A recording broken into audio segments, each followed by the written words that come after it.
नमस्कार। भारत के प्रधानमंत्री एक टेररिस्ट हैं। जी हाँ, बिल्कुल सही सुना आपने।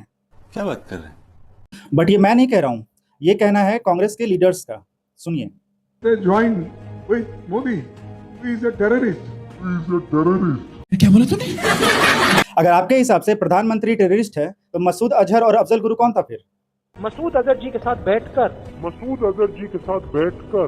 अफजल गुरु जी को हम पूरी न्याय प्रणाली के अनुरूप हाफिज सईद साहब, जहाँ तक सवाल उनका है, हाफिज सईद साहब ये जो भी आपने वीडियोस देखा, ये कोई टेम्परिंग किया हुआ या फिर फेक वीडियोस नहीं है।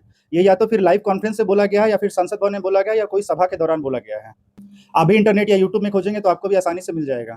अब सवाल ये है कि प्रधानमंत्री को टेररिस्ट कहा जा रहा है और इन आतंकवादियों के नाम के आगे जी लगाया जा रहा है। आखिर इतना रिस्पेक्ट क्यों? क्या आपको फंडिंग आती है वहां से? क्योंकि उनको संरक्षण देने वाले ही आप है, आतंकवाद को बढ़ावा देने वाले ही आप है। और प्रधानमंत्री और बीजेपी के होते हुए आपका ये जो मंशा है वो सफल नहीं हो पा रहा है। इस वजह से आप लोग बौखलाए हुए हैं। कांग्रेस के ही प्रधानमंत्री थे रिस्पेक्टेड मनमोहन सिंह जी। उनको कभी बीजेपी ने या फिर पब्लिक ने उनका कभी मजाक नहीं बनाया। भले ही वो पपेट प्रधानमंत्री थे, लेकिन कभी भी उनका मजाक नहीं बनाया गया और इस तरह से नहीं बोला गया कि आतंकवादी है या फिर कुछ भी है। प्रधानमंत्री की पद की एक गरिमा होती है। 150 करोड़ जनता उन्हें चुनकर उस पद पर बिठाई है।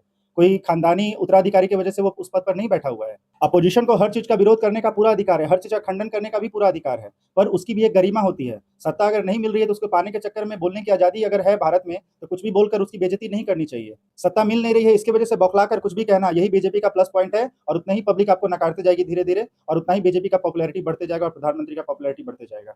कोई भी पॉलिटिकल पार्टी 100% सही नहीं होती। हर पार्टी में कोई ना कोई लूपहोल्स होते हैं। वो पब्लिक के ऊपर है कि वो किसको चुनती है, किसको वोट करती है। बीजेपी अगर बार बार सत्ता में आ रही है तो पब्लिक उसे बिठा रही है, तभी आ रही है। उन्होंने काम किया है, तभी पब्लिक उन पर ट्रस्ट दिखा रही है। सत्ता किसी के बाप की जागीर नहीं है। अभी अगर बीजेपी भी एंटी नेशनल हो जाती है, देश हित के बारे में बात करना छोड़ देती है, देश हित के लिए काम करना छोड़ देती है, प्रोपेगेंडा फैलाने लग जाती है, तो सत्ता उनकी भी बदल जाएगी।